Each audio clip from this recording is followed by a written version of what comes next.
ડીસા બસ સ્ટેન્ડના પ્રવેશદ્વાર આગળ પડેલા ખાડાઓના મુદ્દે આમ આદમી પાર્ટી દ્વારા ડેપો મેનેજરને રજૂઆત કરાઈ।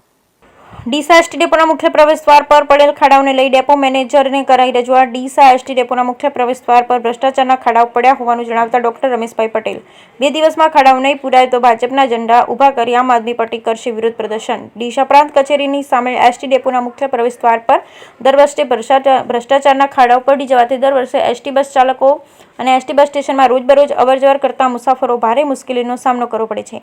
ત્યારે આ વર્ષે ડીસા શહેરમાં હજુ સવારે વરસાદ પડ્યો ત્યારે ફરીથી એસટી ડેપોના મુખ્ય પ્રવેશદ્વાર પર મોટા ખાડાઓ પડી જતા એસટી ડેપોની અવરજવર કરતી એસટી બસો ડિસ્કો કરતી નજરે પડી રહી છે, જેને લઈને લોકોમાં પણ ભારે આક્રોશ છવાયો છે। ત્યારે આજરોજ ઇન્ડિયા ગઠબંધનના હોદ્દેદારો અને કાર્યકર્તાઓએ મીડિયાના અહેવાલો બાદ આજે એસટી ડેપોની મુલાકાત લીધી અને એસટી ડેપોની ઓફિસ ખાતે મેનેજરને રજૂઆત કરવામાં આવી અને તાત્કાલિક અસરથી એસટી ડેપોની બહાર પડેલ ખાડાઓને પૂરવામાં આવે તેવી માંગ કરવામાં આવી હતી।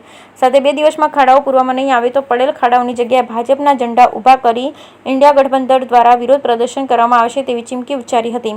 જ્યારે એસટી ડેપોના મેનેજર સાથે આમ આદમી પાર્ટીના પ્રદેશ નેતા ડોક્ટર રમેશભાઈ અને નગરસેવક વિજયભાઈ દવે દ્વારા ટેલિફોનિક વાતચીત કરતા ડેપો મેનેજર એસટી ડેપોના મુખ્ય પ્રવેશદ્વાર પર પડેલ ખાડાઓને લઈને લાગતા વળગતા વિભાગમાં રજૂઆત કરી દેવામાં આવી છે તેવું જણાવ્યું હતું। જ્યારે હાલમાં ડીસા શહેરમાં હજુ સામાન્ય વરસાદ પડ્યો છે અને એસટી ડેપોની મુખ્ય પ્રવેશદ્વાર પર આટલા મોટા ભ્રષ્ટાચારના ખાડાઓ પડ્યા છે ત્યારે ડીસા શહેરમાં વધુ પ્રમાણમાં વરસાદ પડશે તો પરિસ્થિતિનું નિર્માણ થશે તેની ચિંતા વ્યક્ત કરી હતી।